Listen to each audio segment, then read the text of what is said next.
कृषी अकॅडमी मध्ये आपल्या सर्वांचं स्वागत आहे. रविवारी झालेला पोलीस भरती पेपर क्रमांक 11 याच्या आपण आज गणिताचं विश्लेषण घेणार आहोत. म्हणजे गणिताचे प्रश्न आपण इथं सोडवून त्याचे स्पष्टीकरण सांगणार आहोत. त्यामध्ये पहिला प्रश्न, एका मजुराने 8 खड्डे 2 तासात खोदले तर 2 खड्डे खोदण्यास त्याला किती वेळ लागेल? जर का 8 खड्डे खोदण्यासाठी त्याला 2 तास लागले असते, 2 तास लागतात 8 खड्डे खोदण्यासाठी, तर एका तासामध्ये तो किती खोदेल? 4 खड्डे. आणि आपल्याला किती सांगितले? 2 खड्डे खोदण्यास त्याला वेळ किती लागेल? 4 खड्ड्यासाठी 1 तास, तर 2 खड्ड्यासाठी अर्धा तास. अर्धा तास म्हणजे 30 मिनिटे. ऑप्शन क्रमांक 4. प्रश्न क्रमांक 2,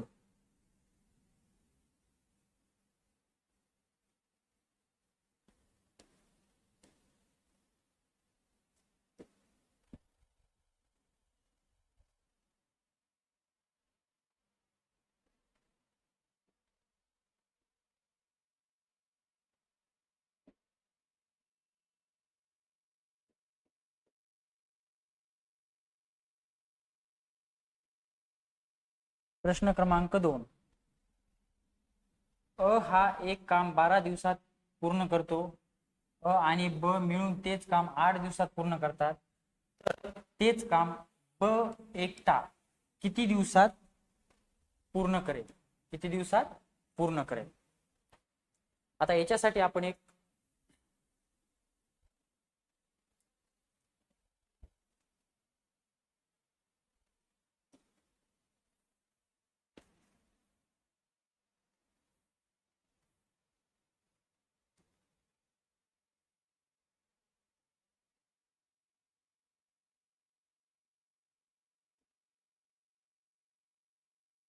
अ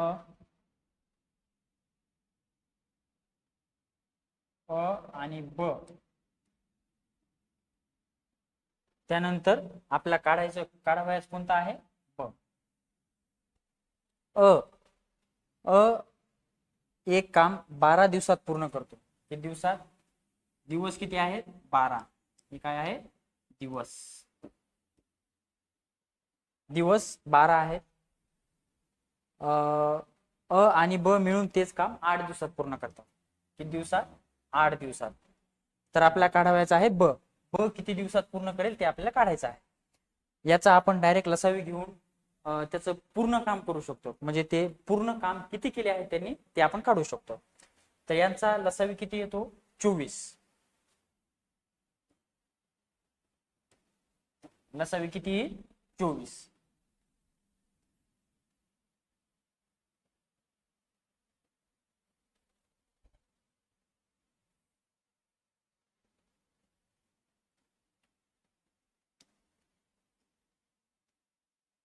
प्लस 12 आणि 8 यांचा लसावी ते 4, 4 त्रिक 12, 4 दुनी 8, 3 दुनी 6, 6 चौक 24, 4 गुणिले 3 गुणिले 2 बरोबर 4 त्रिक 12, 12 दुनी 24. लसावी किती आला? लसावी किती आला? 24. तर 24 लसावी असेल हे पूर्ण काम. पूर्ण काम. आणि मग एका दिवसामध्ये ते किती काम करतात तर ते आपल्याला इथं काढता येते. एका दिवसात जर का 24 कामात 24 काम XYZ जेवढे जे पण काम असेल 24 काम 12 दिवसात पूर्ण करतात. किती दिवसात?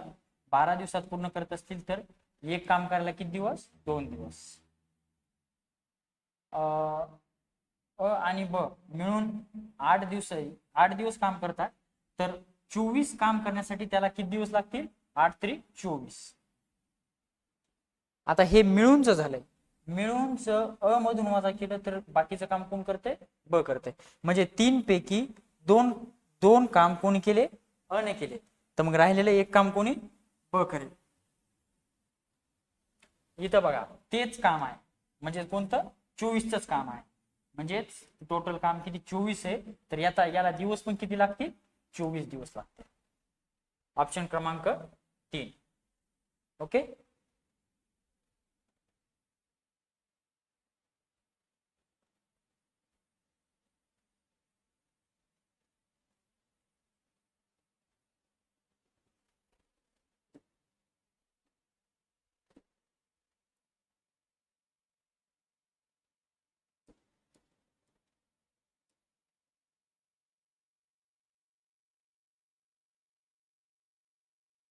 ऑप्शन क्रमांक 24, ऑप्शन क्रमांक 3, उत्तर काय आहे 24.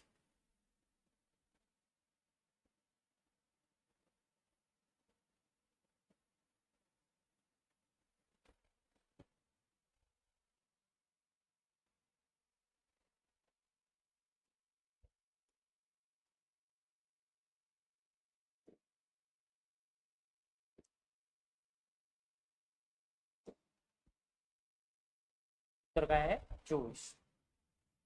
त्यानंतर तिसरा प्रश्न, एका मीटरला 22.65 रुपये या भावाने 5 मीटर कापड घेतले.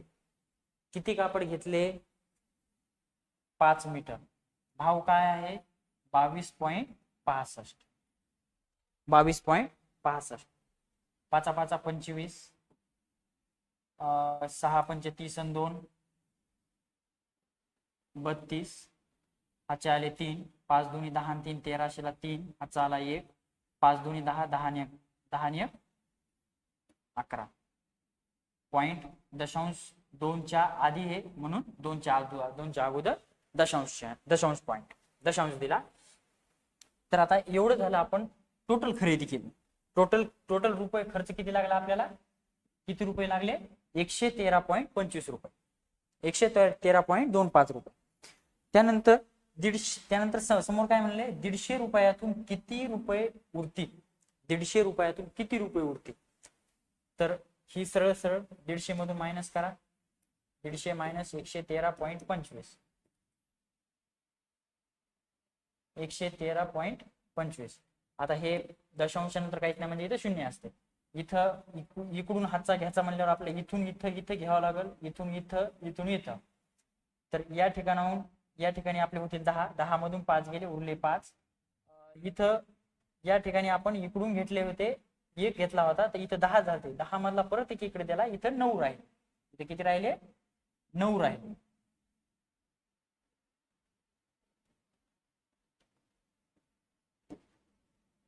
इथं किती राहतील, इथं राहतील 9, 9 मधून 2 गेले, 7 उरले, दशांशीनं जशाला तसे. आता इकडून इकडं जेव्हा आपण हाचा घेतला होता, या ठिकाणी जेव्हा हाचा घेतला होता, इथं 10 झालते, 10 मधून परत त्याला हाचा दिलता, म्हणजे इथं आपले 9 राहिले, 9 मधून 3 गेले, 6 उरले. आता या ठिकाणी राहिले आपले 4, एक हाचा इकडे दिल्यामुळे इथे किती राहिले 4, 4 मधून 1 गेला, उरले 3, 75 रुपये, 36.75 रुपये. ऑप्शन क्रमांक 3.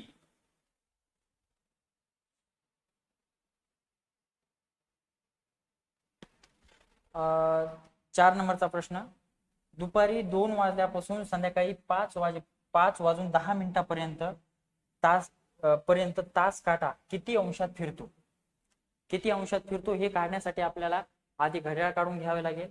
हा घड्याळ गोल असतो, गोलचा जो पण वर्तुळ असतो तो किती डिग्रीचा असतो 360 डिग्रीचा.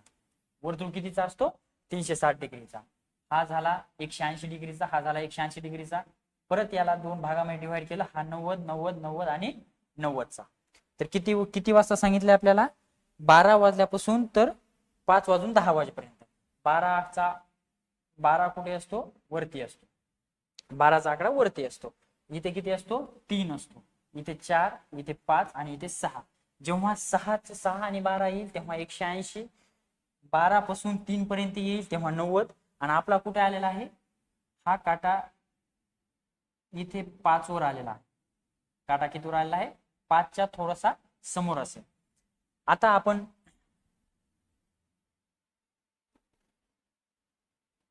हा घेतला आपण 90चा, हा 90 असेल, आपण इथे 90 लिहून घेऊ. त्यानंतर हा 90चाच आहे, पण आपल्याला 5 कुठे आहे, इथे आहे. म्हणजे आता इथून जर का विचार करायचा म्हटलं तर याचे भाग आपण असे 3 करू शकतो, 30, 30 आणि 30. 90 अधिक 30 त्याच्या समोरच आहे, 30 घेतला. आणि हा 30 जर का घ्यायचा म्हटलं तर आपला काटा 5:30 वाजेपर्यंत तरी पाहिजे होते. म्हणजे 5:30 जेव्हा वाजत होते तेव्हा आपला काटा याच्या अर्ध्या मधात राहत होता. सॉरी, हे 4 वर असेल, हा 5 वर असेल.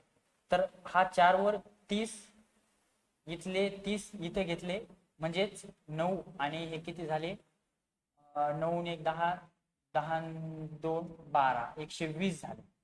120 वर कुठे असेल, 4 वाजता. 4च्या नंतर 5 वर जेव्हा जाईल तेव्हा परत अजून यामध्ये 30 वाढ. यामध्ये 30 वाढल्यानंतर किती होईल, 150 होईल. हे 150 डिग्रीचा झाला. पण आपल्याला 10 मिनिटं एक्स्ट्रा सांगितलेले, म्हणजे आपला इथं किती, 1 आणि 2, म्हणजेच हे मध्ये 5 मिनिट, इथं 5 मिनिट, म्हणजे 10 मिनिट. म्हणजे कुठं सेकंद, मिनिट काटा इथे असेल तर तास काटा थोडासा किंचित 5च्या समोर असेल. 5च्या समोर असेल तर आपल्याला 150च्या समोर आणि 160च्या आधी अशी संख्या बघावं लागेल.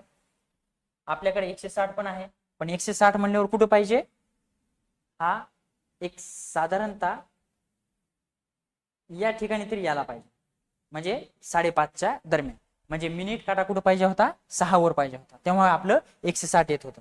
म्हणून हे ऑप्शन कटला. आणि 150च्या समोर आणि 60च्या मध्ये फक्त 155 आहे. म्हणजे ऑप्शन क्रमांक 3 बरोबर आहे.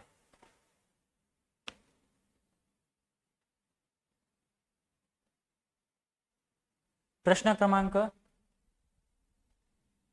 क्रमांक 5, 4, 20, 120 आणि 840. आता ही संख्यामधला आपल्याला डिफरन्स काढायचा आहे.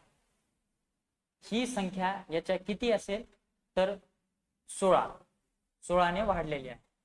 ही संख्या याच्या आपला या डिफरन्सच्या कुठेही डिफरन्स येत नाही. 16ची याची जर का विचार करायचा म्हटलं तर 100चा फरक, 100चा आणि 16चा काही संबंध नसल्यामुळे आपला दुसऱ्या तर्कानं बघावं लागेल. दुसरा आपण काय करू शकतो, हा 4 हा याच्या 5 पट आहे. याच्या किती आहे, 4 हा 5 पट आहे. 20च्या किती पट, 120 आहे 6 पट. साइन 2 12, 1 0 जशाला तसा. हे किती पट आहे, 12 7 84, म्हणजे हे किती आहे, 7 पट आहे. आता इथे एक एक पटनं वाढत गेले, म्हणजे इथं आहे ना एका पटने वाढेल, म्हणजे किती होईल, 8 होईल. 8 8 चौक 32, 8 8 8 64, 64 आणि 3 64 आणि 1 65, 65 आणि 2 66. सर 64, 8 8 64, 64 आणि 1 65 आणि 2 67. हे 67, एक मिनिट, हे बघा, 8 चौक 32, हाचे आले 3, 8 8 64, 64 आणि 3 67, आणि हा 0 जशाला तसा. 6220, म्हणजेच कोणतं, ऑप्शन क्रमांक 1, 6200, 6720. ओके, ऑप्शन क्रमांक 1. हे कशाचं झालं, प्रश्न क्रमांक 5. प्रश्न क्रमांक 6, एक व्यक्ती, इथे एक आहे, एक व्यक्ती आपल्या 3250 रुपये कर्जाची फेड करण्यासाठी पहिल्या महिन्यात 305 रुपये भरतो. पहिल्या महिन्यात किती भरत आहे, 305 भरत आहे. त्यानंतर त्याला दरमहा आधीच्या महिन्यात भरलेल्या रकमेपेक्षा 15 रुपये कमी भरावे लागतात. पहिल्या महिन्यात जेवढी रक्कम भरली त्याच्या महिन्याच्या 15 रुपये कमी भरायचे आहे. तर त्याची परतफेड पूर्ण करण्यासाठी त्याला किती महिने लागतील. तर त्याची पूर्ण परतफेड करायची असेल तर त्याला किती किती महिने लागतील ते आपल्याला बघायचं आहे. तर त्याच्यासाठी आता आपण असं करणार नाही, 305 मधून 15 गेले, उरले किती, 5, हे 0 आले, 10 मधून 1 गेला, 9 आले, आणि इथं 2 राहिले. हा इकडे हात आला, इथं 2 राहिले, मग हे 2 आले, 290. तर असं करायचं म्हटल्यावर आपल्याला किती महिने आहेत ते बघावं लागेल. त्यानंतर याची परत याच्यामधून 15 वजा करायचे, 10 मधून इकडे हातचा इकडे घेतला, 10 मधून 5 गेले, 5 उरले, 8 मधून 1 गेले 7 उरले आणि इथं 2 जशाला तसे म्हणजे 275 असं आपल्याला खाली खाली पूर्ण करत जावं लागेल. म्हणजे आपल्याला 3250 मधून अशी संख्या वजा करत जावी लागेल तेव्हा आपल्याला ते आन्सर भेटेल. तर त्याऐवजी आपल्याकडे एक सूत्र आहे, आपल्याकडे फॉर्म्युला आहे. त्या फॉर्म्युल्यानुसार गेल्यानंतर आपल्याला सरळ आणि होईल तेवढं लवकरात लवकर आपल्याला आन्सर भेटून जाईल. त्यामध्ये फॉर्म्युला असा आहे, पहिला हप्ता प्लस पहिला हप्ता मायनस n-1 गुणिले डिफरन्स भागिले 2 गुणिले n. आता n म्हणजेच काय आपलं, आपल्याला म्हणजे n म्हणजे आपल्याला दिवस किती काढायचे आहेत. तर आपल्याला दिवस किती काढायचे आहेत म्हणजे आपल्याला किती महिने काढायचे आहेत ते म्हणजेच काय n असते. तर आता पहिला हप्ता कितीचा आहे आपला 305.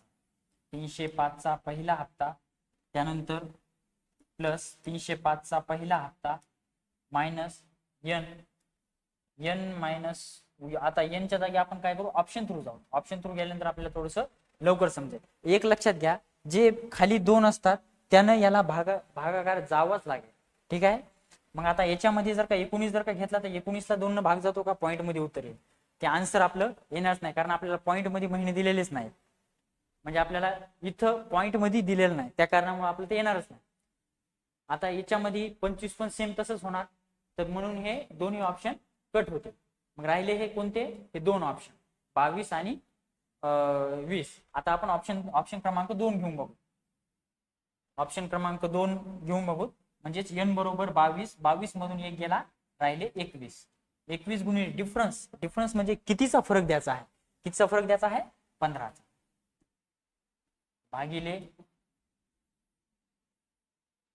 भागिले 2 हे गुणिले समोर 22.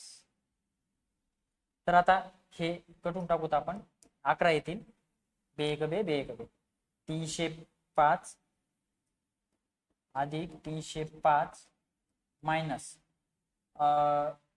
15 1 15 शिला 5 हातचा आला 1, 15 2 30, 30 आणि 1 31, 315. 5 आणि 5 10 शिला 0 हातचा आला 1, इथं 1 येईल, 3 आणि 3 6, 610 मधून 315 काढायचे आणि गुणिले 11 करायचे. 610 मधून 10 मधून 5 गेले म्हणजे उरले किती 5. इथं परत आपला 0 राहिला, 0 मध्ये 1 आणला म्हणजे इथं 10 झाले, 10 मधून 1 गेला उरले 9, त्यानंतर इथं राहिले 5. याला गुणिले 11 जर का केलं आपण, 11 5 55, 11 5 55 इथंच कळतंय आपल्याला आपलं आन्सर हे येणारच नाही, कारण इथं आपल्या काय आहे 0 आहे. 0 म्हणलं इथं 5 आले, म्हणजे ऑप्शन क्रमांक 2 पण कट झाला. म्हणजे समोरचा गुणाकार करायचा आपला वाचतो. तेवढा टाइम आपल्याला समोरचं उदाहरण सोडण्यासाठी भेटेल. आता याच्या नंतरच राहिले कोणतं, ऑप्शन क्रमांक 4च. ऑप्शन क्रमांक 4 किती 20. इथे घेतले 20, हे खालचा भागिलेचा 2, याला आणि याला कटवलं, इथं आले 10. सेम याची आपण 610 बेरीज केली होती, 610 मायनस इथं 21 च्या जागी 19 येते, म्हणजेच 20 मायनस 1 म्हणजेच किती 19. 15 9 135, 5 आजचे आले 13, 15 1 15, 15 10 25, 25 आणि 3 28, 285. यामधून 610 मधून 285 गेले म्हणजे आपलं किती येईल, 10 मधून इकडला हातचा इकडे घेतला, 10 मधून 5 गेले उरले 5. इथं 0 राहिला, इकडला हातचा इकडे घेतला, तर या ठिकाणचा हातचा या ठिकाणी घेतल्यानंतर इथं झाले 10, 10 मधून 8 गेले 2 उरले, आणि इथं उरले किती 6 मधून 5 मधून, कारण इकडून आपण एक हातचा इकडे घेतला होता त्याच्यामुळे इथे किती राहिले 5 राहिले, 5 मधून 2 गेले 3 गुणिले आपले इथले 10, हे जे 10 होते हे जसे तसे इथे घेतले, 1 0 याच्या समोर लागेल 3250. आले आपलं उत्तर. म्हणजे ऑप्शन क्रमांक कोणतं 4 नंबर बरोबर आहे. जेव्हा आपण या ऑप्शन थ्रू जातो तर आपला थोडासा बऱ्यापैकी टाइम वाचतो आणि आपल्या समोरच्या गणिताला तेवढा टाइम एक्स्ट्राचा भेटत असतो. त्यानंतर प्रश्न क्रमांक 7. लहान मुलांना खेळण्यासाठी घरासमोर आयताकृती अंगण आहे. कसे आहे? आयताकृती अंगण आहे. आयताची लांबी रुंदीपेक्षा 6 मीटरने जास्त असेल आणि त्याची परिमिती 60 मीटर असेल तर त्या अंगणाची मापे लिहा. आता आपल्याला परिमितीचे सूत्र माहित पाहिजे. परिमितीचे सूत्र काय आहे? परिमिती बरोबर 2 गुणिले लांबी अधिक रुंदी. लांबी अधिक रुंदी. आता आपल्याला लांबी बी दिली नाही आणि रुंदी पण दिलेली नाही. फक्त आपल्याला काय सांगितले? लांबी रुंदीपेक्षा 6 मीटरने जास्त आहे. आपल्या परिमिती दिलेली आहे 60. हे 60 दिलेली आहे. बरोबर 2 लांबी रुंदीपेक्षा 6 मीटरने जास्त आहे. ज्याच्याकडे पेक्षा लागलं त्याला सरळ सरळ एक्स मानायचं. म्हणजे आपली रुंदी किती असेल? एक्स असेल. तर लांबी किती आहे? रुंदीपेक्षा 6 मीटरने जास्त आहे. म्हणजे एक्स प्लस 6 असेल. ठीक आहे. ओके. हा दोन्ही इकडे घेऊन टाका. 60 इथं 60 भागिले 2 बरोबर इथं या ठिकाणी काय येईल? हे दोन आपण इकडे घेतले. एक्स आणि एक्स 2x प्लस 6. ओके. इथे किती झाले? 2×6. त्यानंतर इथं 30 बरोबर 30 हे 6 इकडे मायनस मध्ये घेतले. 30 मायनस 6 बरोबर 2x. 30 मधून 6 गेले उरले 24 बरोबर 2x. मग x बरोबर किती येईल? x बरोबर हे हा 2 इकडे घेतला गुणाकारात आहे तर इकडे भागाकारामध्ये 24 भागिले 2 म्हणजे किती आलं? 12. म्हणजेच आपली रुंदी किती आहे? x बरोबर रुंदी आणि रुंदी किती आहे? x बरोबर किती आहे? 12. आणि काय सांगितलेलं आहे? लांबी आयताची लांबी रुंदीपेक्षा 6 मीटरने जास्त आहे. 6 मीटरने जास्त म्हणल्यावर यामध्ये जेव्हा आपल्याला लांबी काढायची असेल लांबी बरोबर x प्लस 6. x ची किंमत किती आहे आपली? 12 अधिक 6 बरोबर किती येते? 18. लांबी किती असेल? 18 आणि रुंदी किती असेल? 12. लांबी 18 रुंदी 12. ऑप्शन क्रमांक 1च आहे. फक्त परिमितीचा एक आपण डायरेक्ट फॉर्म्युला एक लक्षात ठेवायचा. यावरून आपण डायरेक्ट उत्तर काढू शकतो. त्यानंतर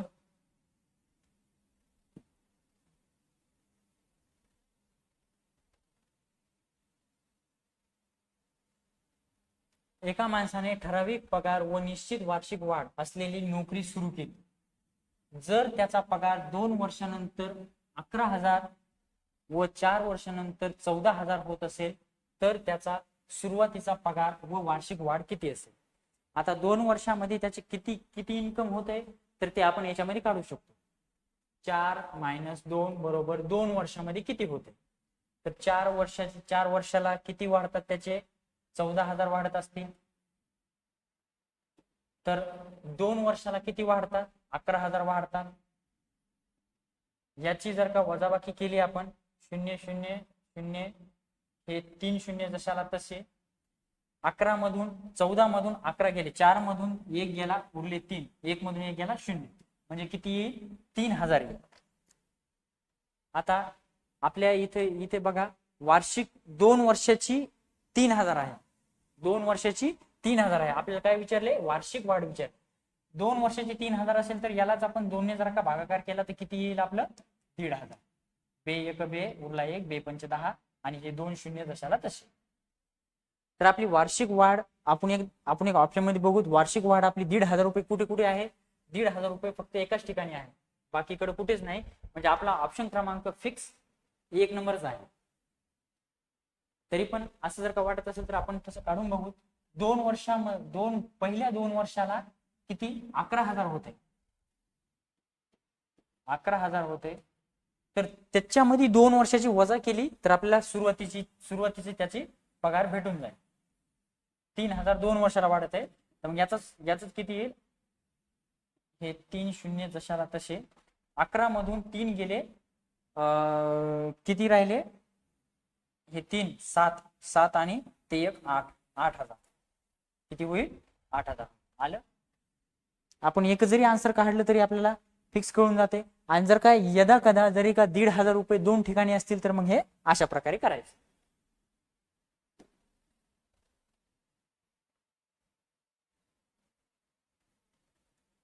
आता आपले 8 प्रश्न झाले. 9वा,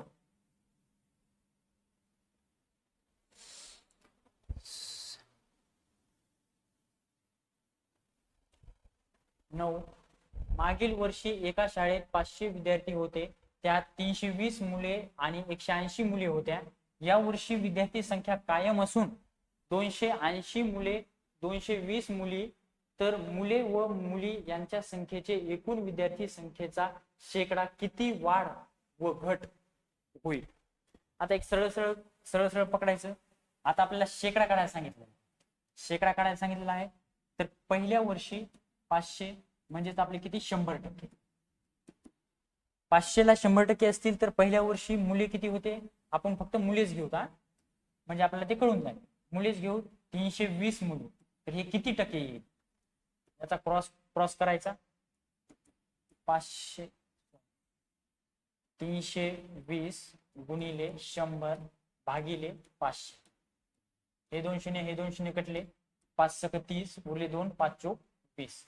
मुले किती आहेत पहिल्या वर्षी आहेत मुले 64 मुले. हे पहिलं वर्ष मुले 64 आहेत. 100 मधून 64 गेले, 10 मधून 4 गेले, 6 उरले, 9 मधून 6 गेले, 3 उरले. 36% मुली असते. हे काय आहे, मुली. त्यानंतर कधी, या वर्षी, म्हणजे हे मागील वर्षी होतं, या वर्षीचं आपण मुलांचंच घेऊ. आपण या वर्षीचं पण मुलांचंच घेऊ, म्हणजे आपल्याला कळून जाईल. मुले किती आहे, 280. तर 280, कारण ही विद्यार्थी संख्या इथे सांगितलेलं आहे आपल्याला, विद्यार्थी संख्या कायम आहे, म्हणजे ही 500ची विद्यार्थी संख्या चेंज नाही झालेली, फक्त मुलांची आणि मुलींची संख्या चेंज झालेली आहे. तर या ठिकाणी आपण असं बघू शकतो, याचा क्रॉस केल्यानंतर 280 गुणिले 100 भागिले हे 500, हे 2 शून्य कटले, 5 × 5 = 25 उरले 3, 5 × 30. मुलांची संख्या किती झाली, 56%. 100 मधून 56 गेले या वर्षी, या वर्षी, हे मागील वर्षी. 56, 10 मधून 6 गेले, 4 उरले, 9 मधून 5 गेले, 4 उरले. आता याच्यामध्ये घट झाली आणि याच्यामध्ये वाढ झाली. मुलींची संख्या वाढली, मुलांची संख्या घटली. मुले घट, ठीक आहे, घट हे आपल्याला उत्तर काढावंच लागेल. इथे किती वाढले, 64 मधून 56 गेले, म्हणजे 56 हे 4 60 आणि ते 4 64, म्हणजे किती, 8%. 8% घट झाली, 8% घट मुलांमध्ये. आणि याच्यामध्ये 36 किती वाढले, 36 आणि 4 40, 40 आणि 4 44, म्हणजे 8% वाढ. मुलींमध्ये 8% वाढ, मुलांमध्ये 8% घट. 8% घट मुलांमध्ये हे केलं. त्यानंतर 8%, हे ऑप्शन क्रमांक 4 बरोबर आहे. त्यानंतर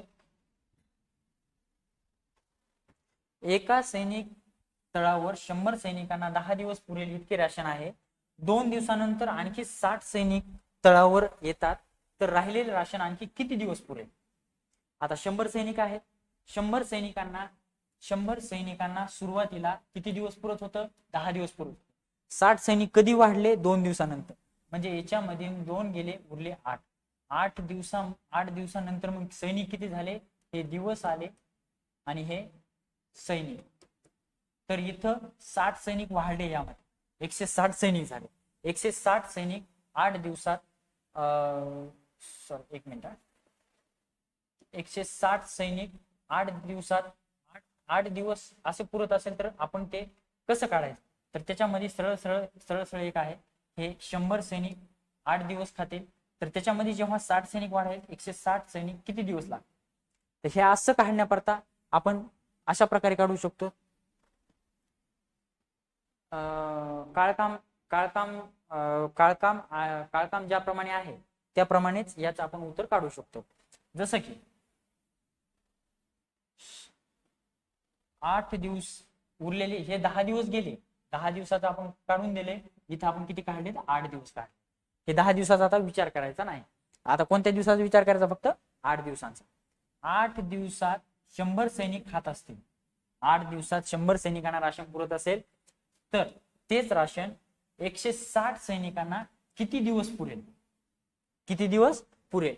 हे इकडं गुणाकारात आहेत, हे इकडे आल्यानंतर भागाकारामध्ये येतील. 8 गुणिले 100 भागिले 160.